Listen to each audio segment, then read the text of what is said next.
আমরা দেখতে পাই যে মানুষ সোশ্যাল মিডিয়াতে ভাইরাল হওয়ার জন্য নিজের জীবন নিজের জীবন দিয়ে দিচ্ছে। কিভাবে? এই এক ভাই ভাইরাল হওয়ার জন্য আগুনে তার 40% শরীর ঝলসে গেছে।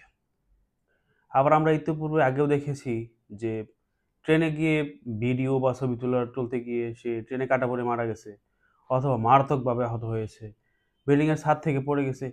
এই ধরনের নানান ঘটনা আসলে ঘটছে। তো ভাই কি দরকার? আপনি ভাইরাল হয়ে কি হবেন? আপনার জীবনের থেকে কি ভাইরাল হওয়া অনেক জরুরি? অনেক অত্যাবশ্যক? জীবনের কি কোনো মূল্য নাই?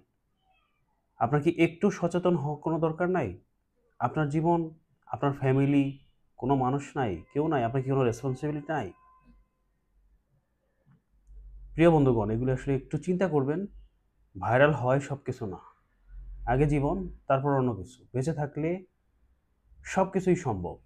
বেঁচে না থাকলে সব শেষ। আপনার পরিবার শেষ, আপনার বাচ্চা-কাচ্চা থাকলে শেষ। মানে সব শেষ এক কথায় যেটা। একটু সচেতন হওয়া খুবই জরুরি প্রত্যেকটা ক্ষেত্রে।